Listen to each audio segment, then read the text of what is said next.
Man U were not even creating chances. But that resolve that Liverpool did not expect, and I think it caught even Klopp off guard. His tactical changes didn't seem to work, coming into the second half. Nothing seemed to be working for them, and it just came off as they were arrogant and they expected to just roll over Manchester United. And that arrogance came to the fore again in the post-match comments of people like Van Dijk and Jurgen Klopp, with the kinds of things they said. You shouldn't be saying stuff like that, really and truly. You shouldn't be saying stuff like that. So we would like to congratulate Manchester United for avoiding. Oh, massive congrats! Massive congrats, and we'll take it. A billion years. We'll take it. Moving up to 9th in the table. It doesn't matter. It doesn't matter. This same Manchester United side has finished above Liverpool. I just want to educate this the fans. Same Manchester United side has finished above Liverpool 3 times in the last 6 years. So what are you saying? Congratulate Manchester United for turning their season around, and now United are back and they're going to finish above Liverpool.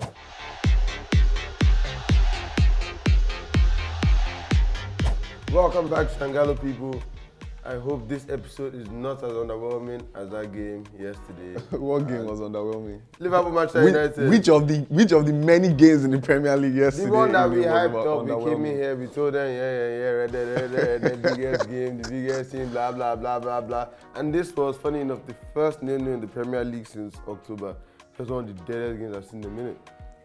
Yeah, for the most part, Liverpool fans will they'll be hurt by that result. Did you enjoy it? It was, I not necessarily enjoyed the game, but there are positives, definitely. As a Man U fan, there were so many positives. And I felt a little bit of justification for my skepticism about this Liverpool squad and the way they've played so far this season. Yeah, this Liverpool team has always, in a way, needed something to happen for them in the game for them to pick a result. Look at that Crystal Palace game. They needed that red card. And that red card was given to Ayew, and then they scored 2 goals, just right after. The same thing has happened over a couple of games, even prior to that, especially after that Tottenham game. Yeah, so referees have sort of just wanted to. I don't know what it is. I don't know if I would say we've had referee favor, because in that Tottenham game we received even extra red cards. Okay. We received ban. But what I'll say is I feel with Liverpool, we're not a good team yet. As in, you don't gut out your entire midfield and rebuild a team that's in the Europa League and but the fact about Liverpool is that we just have certain players in our team that are some of the best players in Premier League history, and that will get you over the line more. As in, Alisson is a cheat of a goalkeeper. Like, you see the percentage of saves he makes compared to the other Premier League goalkeepers. He's the world apart from them. Van Dijk is back. Nobody has dribbled him all season. Salah is just a guy that every time he touches the football pitch, goals and assists happen. It didn't happen this day, but Trent is just... So yeah, and Klopp is actually one of the best managers in the history of football. But the fact is, we're still in a rebuilding phase, and it's a thing where it's been accelerated so fast. We still need a DM, because we know if we're actually going to compete, we need a DM. And now, if we happen to win the league, it's going to be because the other teams aren't serious. And the main reason is because City aren't serious. And that's the question I actually wanted to ask today, if we're over the Man U match. But my own, on that match, if I have to give my thoughts, yeah, pretty boring game. Liverpool wanted to win the game. United also wanted to defend and get a good result, which they did. But I feel like Liverpool, we were rushing the P. So Liverpool thought, okay, United are back. Let's just load them 500 goals. So we were shooting from range. We weren't playing the extra pass, and you could just say that they weren't relaxed, man. They didn't approach that game the right way. Yeah, I mean, there was a lot of arrogance in everybody that was on the Liverpool side prior to that game. Every Manchester United fan I spoke to was telling that, he's the most pessimistic. No, listen to me. I'm talking about arrogance. Yeah, that Manchester United fans' pessimism definitely fed into Liverpool's arrogance, right? So there was that feeling that there was a lot of arrogance from who? No, be honest. Players, fans, which players? Everybody, fans, right? Don't wrong with your narrative, at least allow me speak. Was Man U fans there was a lot of arrogance, and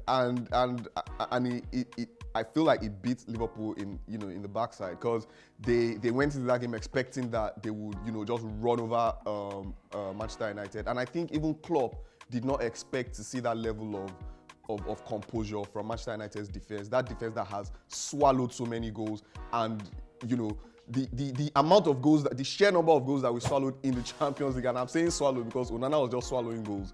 the sheer number of goals that we swallowed in the Champions League is the reason why we got knocked out. We didn't play as badly as the final table, as the final outcome would have you believe. But so that expectation was there on Liverpool's point of view. We had fans coming into the stadium wearing that 7-0 Christmas sweater, and all of that. So that definitely had a role to play.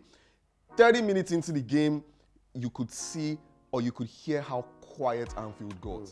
When they saw that Manchester United had some sort of resolve, the crowd got quiet. And it wasn't just resolve, it was just the resolve.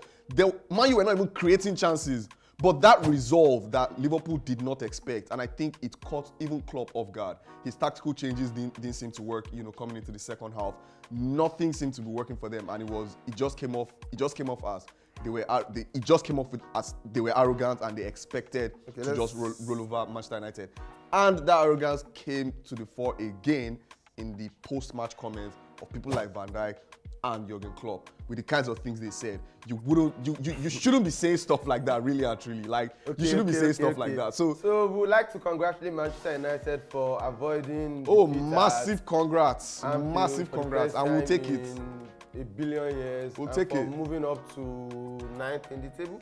It doesn't matter. It doesn't matter. This same Manchester United side has finished above Liverpool. I just want to educate this same Manchester United side has finished above Liverpool 3 times in the last 6 years. So what are you saying? So congratulate Manchester United for turning their season around, and now United are back and they're going to finish above Liverpool. Thank you very much. Nobody said that, but go with whatever you want to say. No, but it sounds like if anyone walks, I feel like another thing we even need to talk about is the refereeing. That was the bizarre refereeing that we experienced in that game. Yes, there was some bad refereeing. Downright bizarre. That is supposed to be, let's not get on our referee. We do this every week, but that's supposed to be the best referee in England. That's supposed to be the best referee in England. That's how I need to know that topic. It's weird. This guy is apparently he's a Newcastle fan. So he definitely holds some grudges against Manchester United for knocking him out of the cup last season. So he definitely has that. He has that. So this grudge against Liverpool too. That was bizarre. I feel like Darwin Núñez should have gotten a red card. For what? He elbowed Johnny Evans. He kicked the ball. That was not an elbow. He kicked the ball. And he got a yellow card for that. He kicked the ball after the whistle. He didn't get a second yellow. Forget those and then he sarcastically clapped at the referee after the whistle. So those were it's just the truth. Somebody cannot clap at referee. So what exactly did Dalot do to deserve the red card that he got? To beat the referee up. He wanted to beat the referee up. Like this. Dalot, relax. That's not that deep, bro. Okay, I see you. Yeah, I see you, bro. People say about. I see you, bro. He wanted to beat the referee up. I see you, bro. Told the referee that his call was a joke. He got a red card and was fined £100,000. So if you want to talk about consent, as in that part of the game is broken. Núñez should have gotten his red card. Simple. For what? Wataru Endo should have gotten a red card in that game for all the rubbish that he thinks he's playing. He thinks he's in a martial arts game. The Japanese guy. He thinks he's martial arts in the Premier League. He has a gum shoot. What do you expect? For crying out loud. He came to fight. Okay, let's go. Back to the Premier League, I think Liverpool the key need question as much smoke, is, bro. Don't worry. I think the key smoke for Wow. Manchester United drew this game, and Tele has come into this office as if they drew this game and they sit 7th in the Premier League. Points being was still on track for top 4. So what are we saying? Top 4 of where? How many points ahead of Man U are you guys? Top 4 of your Champions League group, bro. Top 4 of your Champions League. Hate all you want. The truth is the truth. Okay, let's ask. This is the question I really want to ask right now. And I think what should be discussed is the title out of City's hands? Are we going to say that now? The title is not out of City's hands yet, but something interesting I would actually like to point out again. Moving on from Liverpool and Manchester United this time around. Aston Villa are in a very interesting place. For sure. If Aston Villa beat Sheffield United in their next game, and Liverpool and Arsenal end up in a draw. But we played before them, though. You played before them. So if Liverpool and Arsenal play a draw, and Aston Villa wins Sheffield United, Aston Villa will go into Christmas at the top of the Premier League. And remember, 2015-2016, Leicester City were in that same position, top of the Premier League on Christmas Day. 8 times out of 10, if you're top on Christmas Day, and they went on to win the league. And this Aston Villa side look like they can get those results that will actually put them there. I mean, so yeah, it's interesting. It's something to look out for. It's a very weird year. I mean, and having seen the Leicester year, we can't write it off because we know that these things happen. And the results they've gotten results against Arsenal, they've gotten results against Liverpool, gotten results against City. Liverpool. Gotten against They've not gotten against you guys. We get that 3-0 clean. Soon come, don't worry. We'll play them again. They'll play again. We'll see how that happens. Like now, Liverpool Villa, that's one of the games that I need to make sure it's a big game. Yeah, 3 points. If you draw those 3 points, I can sway the title. Definitely. That. But yeah, City, it's not looking good for City. Like they dropped more points against Brighton. They're 2-0 up and then conceded 2 late goals. Against Crystal Palace, actually. Was Crystal Palace? Yes, Crystal Palace. Yeah, Oliseg with the penalty late in the game. Yep. And yeah, I think City are really suffering from that hangover from all the games. And so I think it's a physical fatigue as well as a mental fatigue. Like they just went to like. How does Pep motivate these players to start from when they just played almost 70 matches and won everything to start from 0 again? Like, okay, yeah, if you put them in the Champions League knockout stages, they will rise to the occasion. But I don't know, how can he do it? Yeah, I mean, it's actually what was the conversation. That was actually part of the conversation even last season. Yeah, going into the season was like, oh, these guys have won everything, and like the only motivation they have is to go hard for the Champions League. And now they've done that. So how do you pick yourself up from that? I feel like De Bruyne has retired. Right? Because that's what it's looking like. We're seeing videos of him just chilling, lounging all over the world. De Bruyne besides playing football. De Bruyne having dinner. De Bruyne having this celebrity. So there's definitely that narrative for Man City. But I will still hold it against them if they don't win something this season. Because how do you have 115 financial charges? How do you cheat your way to the top of the Premier League? How do you cheat your way to the top of world football and you're not winning something at the end of the season? It's funny because I think maybe Pep's arrogance, but the signings he made, like he replaced elite players with average players. But like you lost Mahrez, you lost Gundogan. But you know that. And who came you know that he always seems to make it work.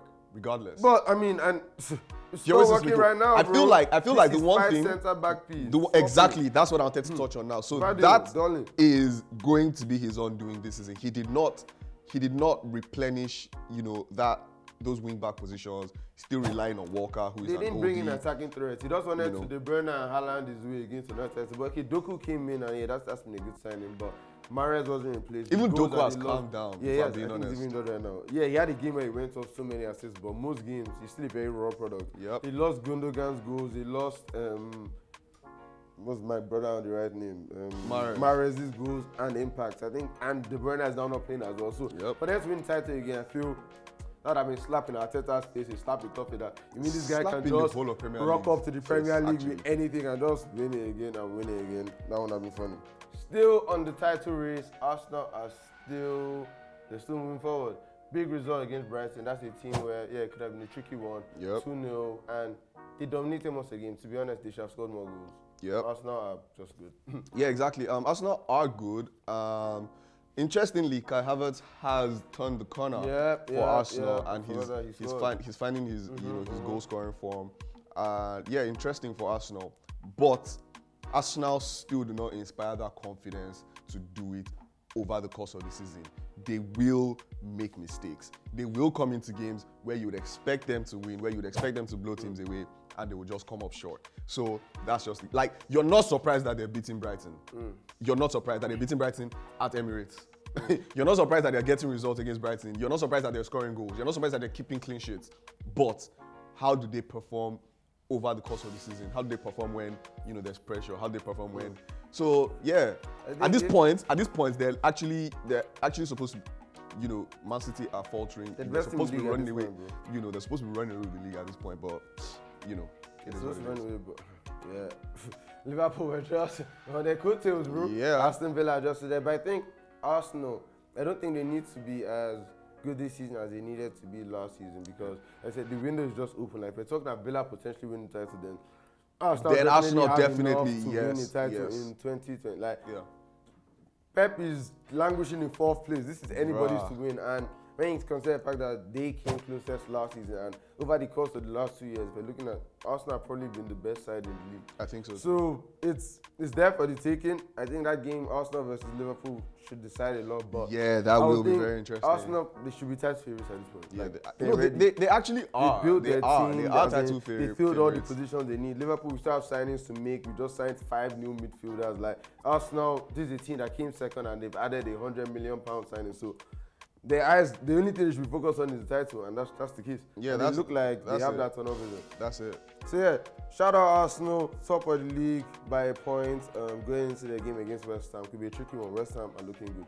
Mohamed Kudus is looking brilliant. I think that's a player that all the top clubs dawdled on. He could be starting for City right now. He could be starting for United right now. He could be starting for. And it's not Arsenal, but it's interesting because I did point it out, and there's that factor about Mohamed Kudus. Yeah, there's that factor that what if he was a white guy? Like I just couldn't see why Spanish. I just couldn't see why clubs were not lining up for the boy. Like he's an excellent player.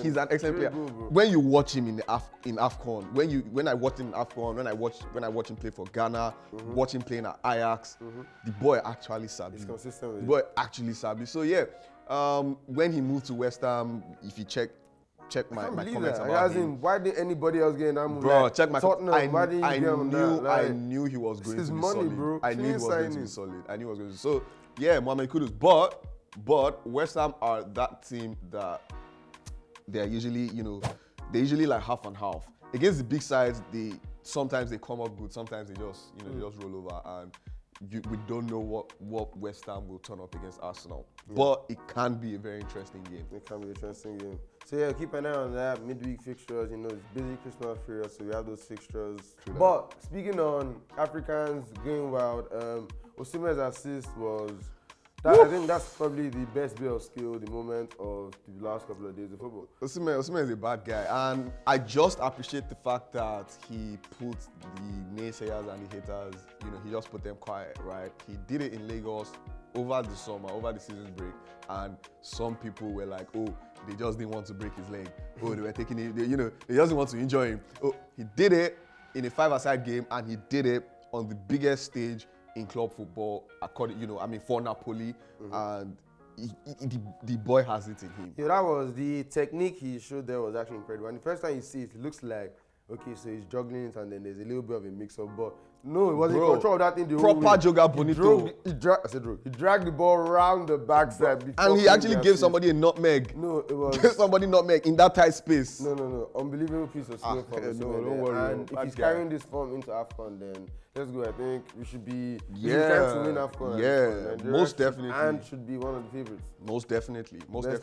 But still, Nigeria, there's a lot of unsettlement. Everyone that listens to this show knows all that. As I said, we should be favorites. But yeah, let's see how it goes. But yeah, Osimhen, don't worry. No, if Napoli end up finishing, first or second in Serie A again and go far in Champions League again this season, I think Ballon d'Or next season. If he's not in the top 3, I don't know. I mean, those have to be his aspirations. I think so too. The way he started rising. But yeah, that is our recap on the football that's happened in recent days. Live preview on what's to come. Obviously, we'll be here after they come to talk you through it and share our thoughts there. Like, share, subscribe, and all the stuff. Yeah, and most definitely do not forget, we're heading into the Christmas season, and this is the point where we tell you our thoughts about the entire year. Yeah, so we're going to be doing a breakdown of our team of the season for the year, the best players that we've seen this year, and some of the signings that we think are standing out this year. So you definitely want to look out for that one. Peace and love. Bye. Peace.